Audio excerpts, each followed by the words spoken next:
Yo, kembali ke channel gua. Ya, kali ini gua akan bahas mengenai film Marvel yang menurut gua tanpa lawak. Oke.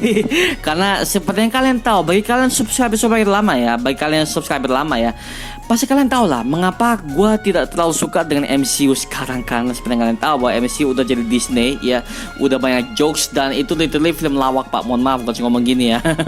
Karena itu adalah pendapat gue. Ini sekali pendapat gue ya. Kalau kalian pengen ngegas ke gue, silahkan tulis di komen-komen di bawah, oke? Nanti gua akan trendingkan komentar kalian.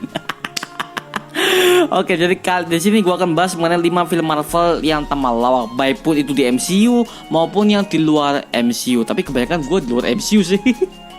Nah seperti itu. Oke, seperti apa film Marvel ini yang gua suka? Langsung kita masuk segmen ke Marvel Universe Indonesia.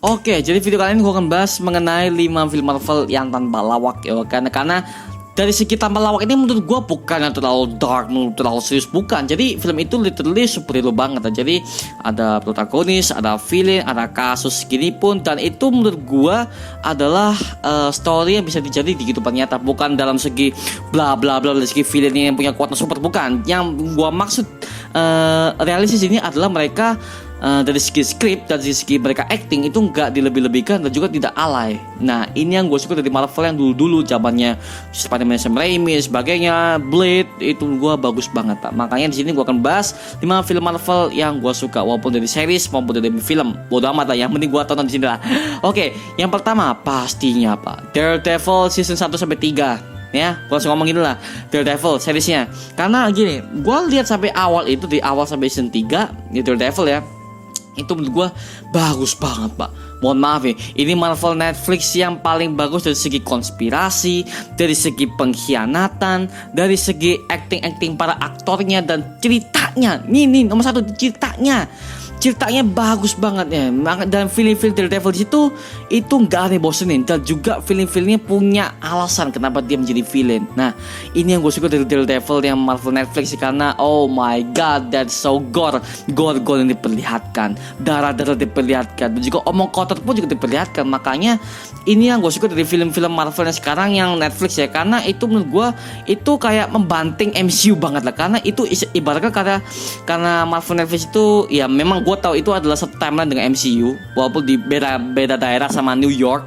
Tapi di sini bisa dibilang yang mereka build di sini adalah tamparan untuk MCU, biar mereka itu bikin film Marvel jangan sampai banyak jokes. Ini adalah tamparan untuk mereka. Jadi ini menurut gue film Marvel Netflix yang paling bagus, Daredevil ya. Jujur aja gue belum nonton yang Netflix yang selanjutnya kayak seriesnya Punisher, The Defenders, Luke Cage, Iron Fist. Itu gue belum nonton karena ya gue sampai Daredevil dulu gitu.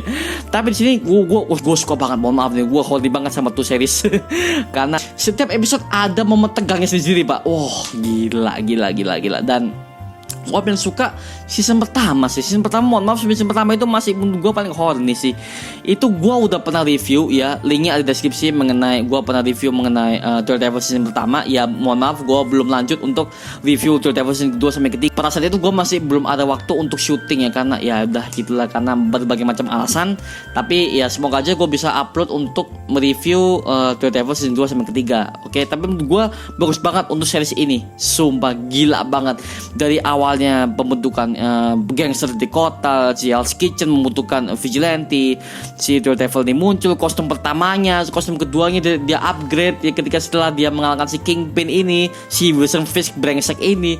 Dari segi flashback ya villainnya, Wilson Fisknya seperti apa, kenapa dia bisa menjadi seperti itu menurut gue bagus banget. Dan pelan-pelan, sekali pelan-pelan. Makanya gue lebih suka film superhero itu mending dibuat series. Karena itu dalam satu episode lo bisa mendevelop satu karakter ini menjadi karakter yang menarik. Nah gitu. Jadi tidak terbatas oleh durasi. Nah seperti itu yang gue suka dari Daredevil Netflix ini ya. Ini bagus banget sih, mohon maaf, bagus banget. Dan ini Marvelnya hampir kayak DC, jadi itu benar-benar dark banget dan penuh dengan investigasi, penuh dengan konspirasi, pengkhianatannya dapet.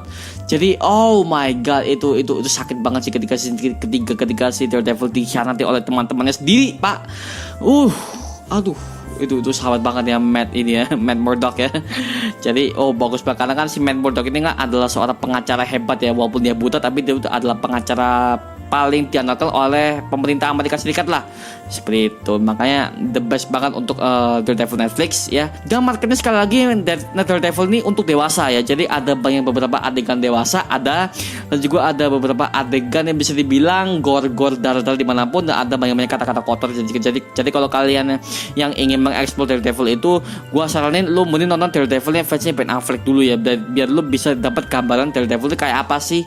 Nah gitu ya. Selanjutnya itu adalah film favorit kedua gue, itu adalah Captain America The Winter Soldier. Oke, gua masih belum paham kenapa banyak orang yang nggak suka dengan film MCU yang satu ini, karena ini adalah satu-satunya film MCU menurut gue setelah The Incredible Hulk ya. Ini adalah film MCU yang menurut gue sedikit dark. Oke, sedikit darknya seperti apa? Ini hampir nggak ada jokes, Pak, dan ini konspirasi. Terus penjebakannya si Steve Rogers dengan ini Black Widow, misi pertama mereka sampai mereka itu dikhianati oleh Shield yang ternyata itu adalah Hydra, diambil oleh Hydra. Itu menurut gue bagus banget sih, karena mereka udah bawa pemerintah Amerika Serikat dan juga bawa Hydra, terus Shield itu ternyata adalah Hydra sendiri, terus ternyata gini, itu bagus banget sih. Itu menurut gue konspirasi yang paling bagus banget. Dan jokes di sini menurut gue sedikit banget, hampir gak ada sebenarnya jokes ini. Makanya mungkin itu adalah alasan kenapa banyak orang tuh hampir melupakan tentang filmnya sebagus ini. Ini benar-benar menurut gue masterpiece banget sih menurut gue, Captain America The Winter Soldier ya. Meskipun bagi kalian para fans MCU toxic yang menganggap gue ini adalah hater si MCU, enggak, gue enggak nge-hate MCU. Sekali gue bukan nge-hate MCU, gue hanya mengkritisi itu dalam arti gue tuh memberikan kritikan dan memberikan pendapat dan juga solusi. Oke, solusinya gue kasih tuh. Kalau gue nge-hate ya gue tinggal jelekin aja MCU, itu namanya nge-hate, Pak. Beda loh, nge-hate sama ngekritik itu beda banget. Jadi kalau lu pengen berbahasa, lu cari aja di Google lah, perbedaan antara mengkritik sama meng-hate, beda. Makanya di sini gue bukan roasting ya, tapi gue mengkritisi ya. Sekali lagi deh, mengkritisi. Kesel gue. Ya lanjut lah. Jadi Captain America The Winter Soldier ini menurut gue bagus banget dari segi villainnya, dari segi konspirasinya, dari segi penjebakannya itu menurut gue bagus banget. Oh my god, the best. Dan juga action itu nggak terlalu banyak action, malah lebih banyak penyelidikannya. Kenapa sih Steve Rogers itu bisa dikhianati oleh Shield? Ternyata Nick Fury mati segala macam itu disalahkan, difitnah oleh Steve Rogers ini, difitnah oleh Shield bahwa si Nick Fury mati karena kesalahannya si Steve Rogers, karena ya menurut dia tuh Nick Fury punya informasi penting yang ternyata itu adalah file tersembunyi Hydra. Itu menurut gue bagus banget. Dan ada si Winter Soldier pertama kali muncul di sini ya, si Bucky Barnes. Itu oh my god, itu battle-nya ngeri sih, ngeri ketika mereka battle di jalanan terus kejar-kejaran mobil-mobil tuh, the bestnya grafiknya tuh main situ loh. Dan ini pada saat mereka battle, ini adalah film MCU yang buat mata gue tuh nggak pusing. Jadi angle-nya pada saat mereka battle kan, karena angle kan ada yang goyang-goyang sedikit, ada yang gini-gini untuk memberikan kesan bahwa ini dalam keadaan yang sangat-sangat emergency lah ya. Tapi di sini gue melihat meskipun itu sangat kamera agak shaky dikit, tapi itu menurut gue nggak pusing, karena kita bisa melihat pergerakan mereka itu sebenarnya cepat tapi agak dipelanin dengan agak sinematografinya. Nah itu menurut gue bagus banget sih dalam segi sinematografi, meskipun mereka dalam keadaan battle yang cepat, yang koreografi secepat itu, tapi kameranya bisa mengiimbangi gerakan mereka supaya kita yang melihat, menonton nggak pusing. Nah ini menurut gue the best banget sih menjadi sinematografi, dan juga Russo Brother di sini bagus banget. Dan juga ini adalah film satu-satunya Black Widow-nya bagi gue. Ini menurut gue Black Widow-nya di situ sangat cantik, Pak. cantik banget. Dan gue lebih suka si Black Widow itu rambutnya lurus panjang ya, lurus panjang gitu, bukan yang keriting segala macam. Gue lebih suka rambutnya yang lurus gitu, itu cantik banget Pak. Kelihatan dia tuh wow cantik. Coba menurut gue ini adalah film Captain America di mana Black Widow-nya cantik banget, cantik parah. Dan gue berani jamin itu adalah yang paling cantik di antara semua film MCU yang lainnya. Gitu Captain America Winter Soldier, dia tampil di situ cantik banget. Terus dia sebagai agent, keren banget. Koreografinya sebagai Black Widow parah, keren. Makanya nih Captain America Winter Soldier itu entah kenapa banyak orang yang melupakan sih. Aduh kenapa sih? Mungkin karena nggak ada jokes ya, mungkin mereka nggak demen. Saya suka film MCU jokes. Ya udahlah ya. Semua orang punya pendapat masing-masing. Tapi menurut gue itu tapi di sini bagus banget. Winter Soldier the best. Makanya gue ketemu para banyak fans MCU yang melupakan film ini, malah mereka yang merujuknya ke Infinity War atau enggak ke Endgame. Aduh, ini yang paling bagus Pak. Mohon maaf nih gue ngomongin ini paling bagus nih setelah The Avengers yang pertama. Gitu ya. Oke, lanjutlah. Ya, kita lanjut langsung ke The Amazing Spider-Man 1-2 ya. Duologi. Gue langsung ngomong ini adalah duologi ya Spider-Man ya.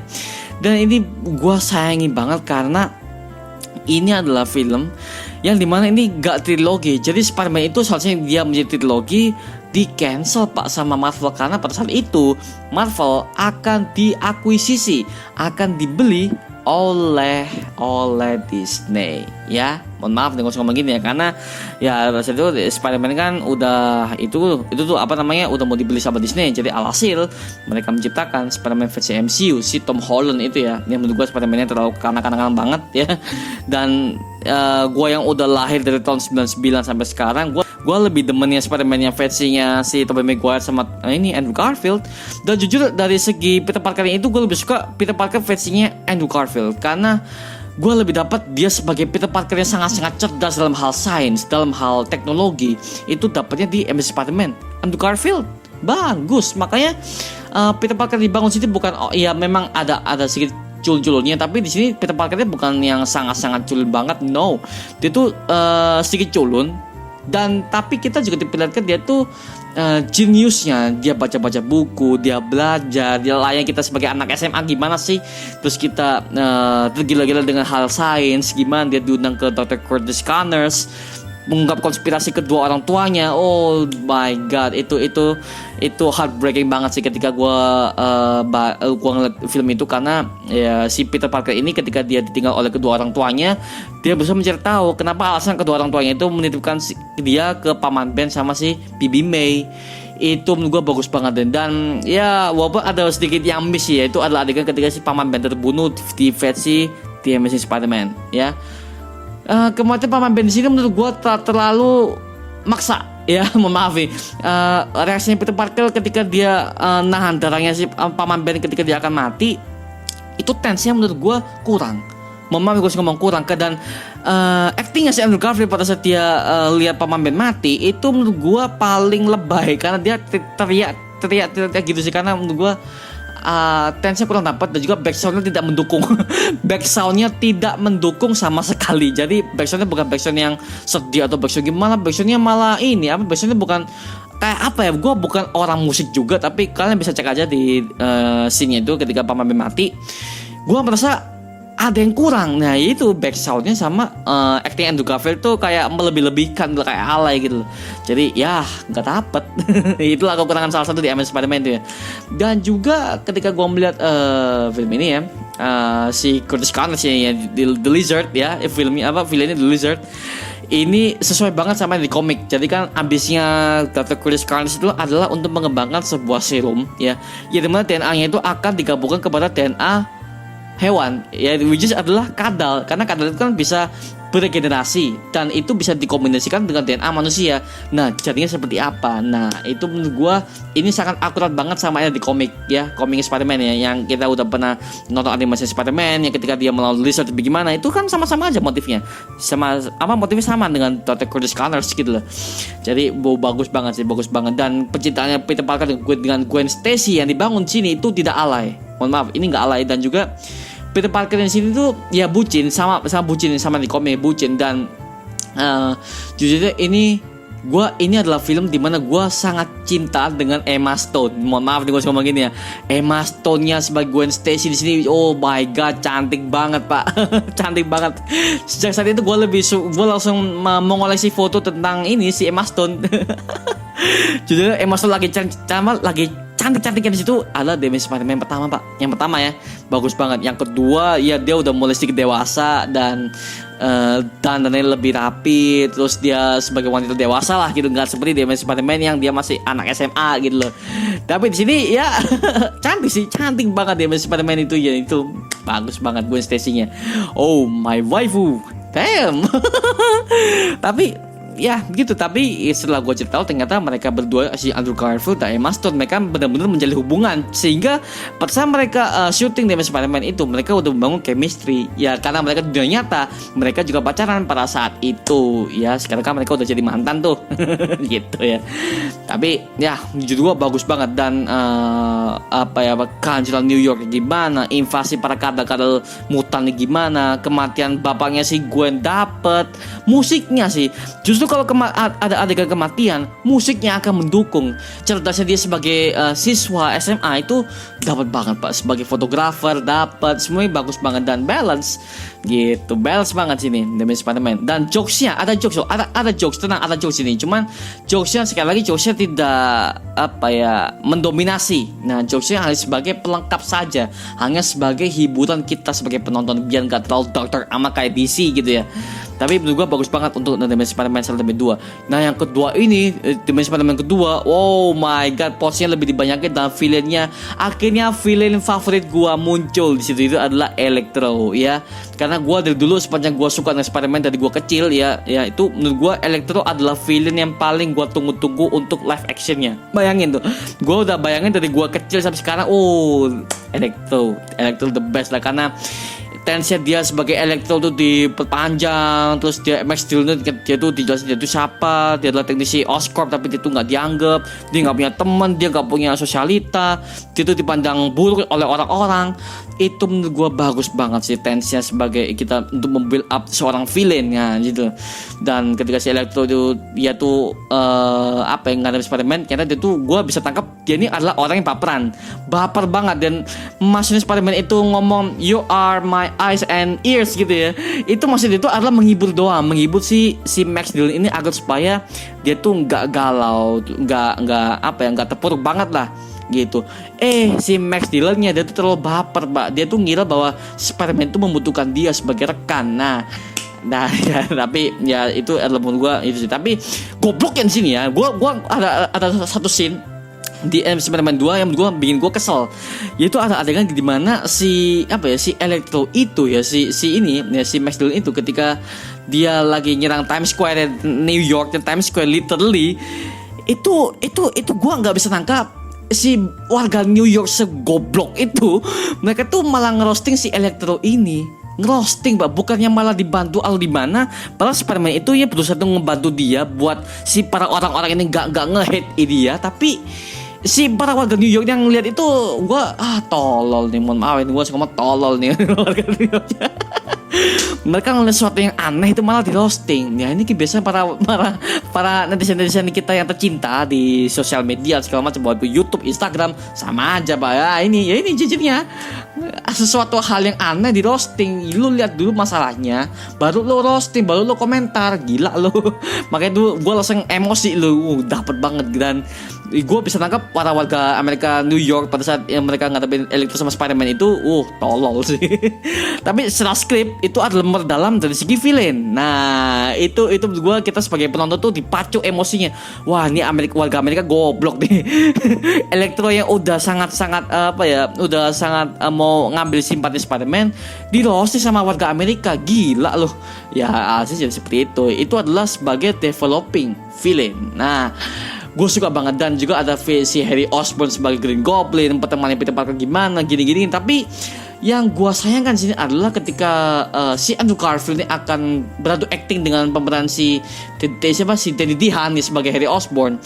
Ini menurut gue kurangnya chemistry itu kelihatan banget kurangnya chemistry. Dan gue lihat di situ Peter Parkernya Alicia Andrew Garfield itu dia tuh kayak ngikutin skrip, tapi dia tuh ketika ngomong sama si Harry itu ya, ketika mereka berdua reunian itu, ini menurut gue tidak ada chemistry. Dan juga itu seakan-akan tuh pertemuan mereka itu secara dekat tuh dipaksakan banget secara skrip ya, secara skrip dan juga secara feel yang gue tonton pada saat itu.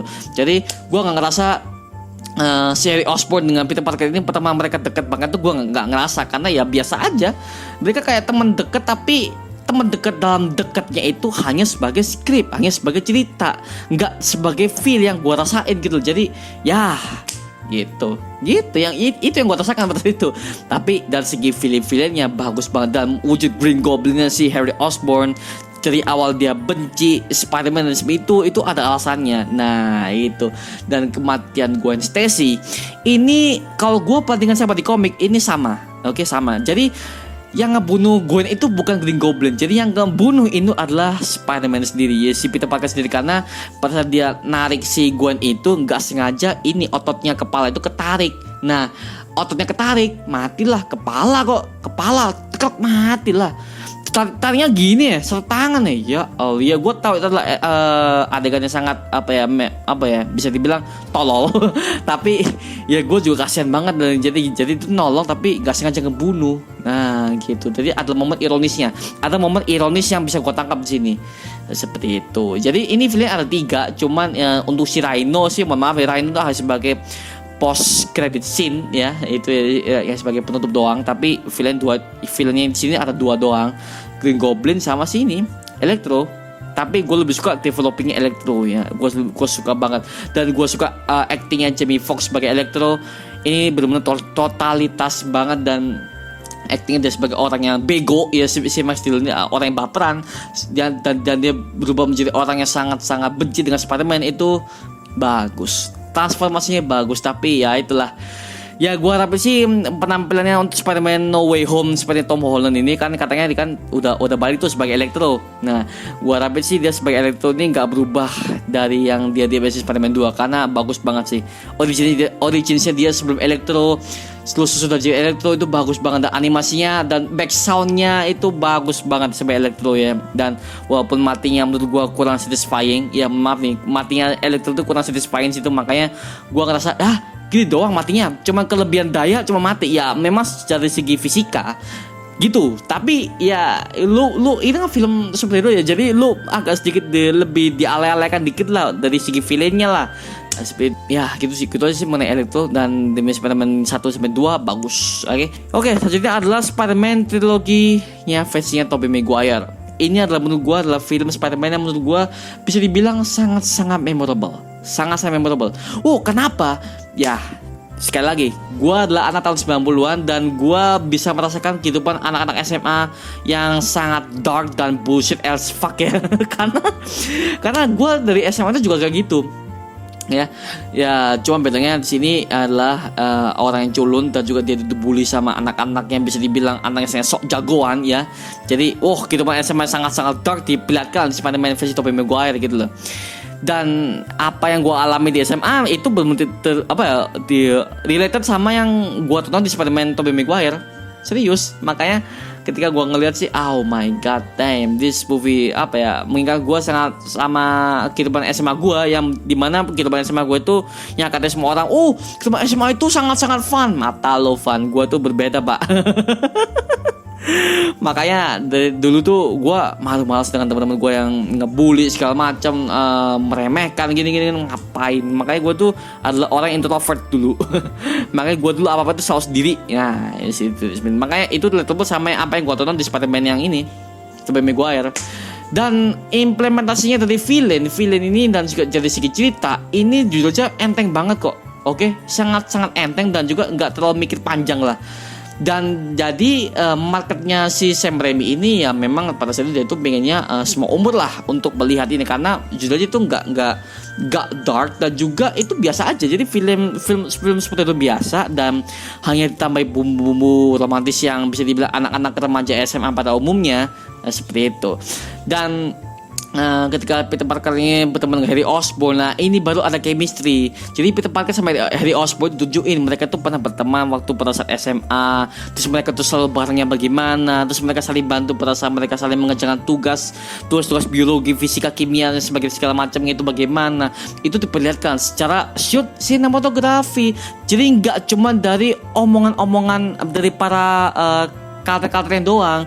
Jadi kita tunjukkan sebagai ada sinematografi, ada segi ceritanya. Ya seperti itu. Ini yang gue langsung tonton situ. Ini baru ada chemistry. Jadi gue feeling dapet situ. Dan ya itulah ada momen beberapa sedih ya. Momen sedihnya si Harry Osborn mati. Si Harry-nya mati pada saat itu. Oh my god, dapet sih. Karena gue langsung flashback ketika Harry sama Peter ini berteman. Terus Peter ini mencoba menutupi identitas sebagai Spider-Man di depan Harry. Karena kan Harry kan udah dendam tuh sama Spider-Man. Karena dia udah ngebunuh bapaknya ini si Norman Osborn. Ya, seperti itu kan. Tapi ya itu gue dapet banget sih ketika Harry mati. Film dapet karena kita bisa flashback kembali ke 2 film sebelumnya. Nah ini adalah namanya pembentukan karakteristik dan akhirnya dia jadi mati. Nah matinya itu dibuat keren. Terharu sama musik. Nah musiknya mendukung. Karena kalau musiknya ya sekali lagi gue ngomong ya, kalau musiknya tidak mendukung maka adegan tersebut tidak akan menjadi epic moment pak. Nah ada seperti itu ya. Makanya ini yang gue tangkap sebagai gue yang kebanyakan nonton film ini ya. Ya itulah yang gue tangkap dari Spider-Man Sam Raimi. Tapi at least film-filmnya bagus. Oke, film-filmnya bagus. Kalau ditanya film favorit sih, gue lebih suka film Doc Ock sih, Dr. Octopus. Oke, karena ya mungkin secara realita nggak realita juga sih, nggak realita juga, tapi secara sains itu bisa terjadi pak. Secara sains ya, secara mesin, secara kita udah pernah belajar sains atau pernah belajar teknologi komputer itu bisa terjadi. Oke, tapi sekali lagi ya bagus sih Dr. Octopus, memorable banget lah memang Dr. Octopus itu. Karena gue masih ingat pertama kali gue ngeliat Spider-Man kedua itu gue masih ingat ada sebuah rental PS2.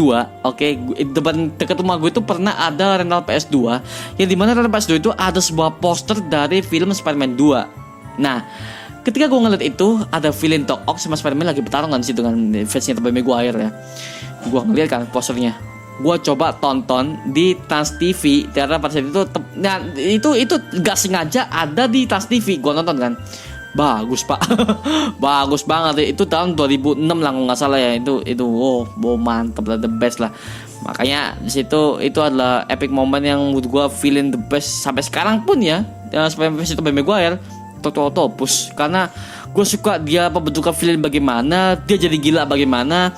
Dan gue suka cara matinya, dimana cara matinya itu ingin melindungi Peter Parker dan juga Mary Jane ketika mereka akan menghadapi ambisinya Doc Ock itu semakin gila karena dia ingin menguasai fusionnya matahari bagaimana, menguasai kekuatan matahari gimana. Akhirnya dia batal karena udah diceramahin oleh Peter Parker. Nah tapi gue suka sih Doc Ocknya matinya lebih keren lah. Dia tenggelam, dia menenggelamkan dirinya alias dia bunuh diri lah. Lebih baik dia mati daripada dia tuh mati sebagai monster. Lebih baik dia mati sebagai hero. Nah ini yang gue tangkap di Spider-Man ini, karena dia sebagai villain keren dan juga pembentukannya keren. Dan tapi bukan di situ saja, melainkan ada scene si Harry Osborn tahu bahwa Spider-Man adalah Peter Parker, temannya sendiri. Itu dapat banget sih. Dan ketika Harry udah menjadi gila didatangi oleh arwah bapaknya, ya itu wow banget sih. Dapat semuanya dapat. Dan skripnya gue suka banget. Maaf, gue suka banget Spider-Man 2 ini. Dan kalau Spider-Man ketiga sih untuk gue sih Sandman Venom nih. Bisa dibilang B aja sih, gak ada menurut gue ya gitu. Tapi ya sekali lagi ada hal tambahan kayak Black Spider-Man atau sebagainya. Wow gitu sih. Tapi ya secara keseluruhan film sih Spider-Man 3 gue lebih suka Spider-Man kedua sih. Entah kenapa gue lebih suka Spider-Man kedua sih dari dulu ya. Sampai sekarang nih gue lebih suka Spider-Man kedua. Kalau gue tonton Spider-Man pertama, 2, 3, kedua paling impact. Karena kan Spider-Man kedua kan lebih relate sama gue yang sekarang ketika gue sibuk dengan kerjaan dan kuliah. Nah sekaligus gue ngejar cewek. Tapi kalau dia yang gue relate sekarang, gue ngapain ngejar cewek, mending gue buat konten udah kelar. Gue ribet pak kalau masalah pacar gitu. Ngapain nggak penting buat gue. Tapi yang jelas ya itu relate sama apa yang jadi ke gua sekarang. Nah gitu sih. Ya itu aja mengenai video kali ini, mengenai 5 film Marvel yang tanpa lawak menurut gue. Kalau kalian ada punya film Marvel tanpa lawak menurut kalian lebih dark, lebih apa, lebih pas dengan film superhero dan lainnya, kalian langsung aja tulis di kolom komentar di bawah. Oke. So kalau kalian suka dengan video ini, like ya. Kalau kalian merasakan video ini sangat boring untuk kalian lihat, dislike aja, nggak apa kok. Gua nggak bukan orang yang sangat apa ya mementingkan kalian harus harus like. Enggak, ini akan menurut pendapat kalian. Jadi kalau kalian suka like, kalau kalian nggak suka dislike aja, nggak apa-apa. Gue ikhlas kok, tenang aja kok, tenang. Oke. Jadi ya itu aja mengenai video kali ini kan. Jangan lupa subscribe ya, sekali lagi jangan lupa subscribe untuk mendukung gue membuat video mendidik tentang kalian semua. Sampai jumpa di video berikutnya. Adios. Woo!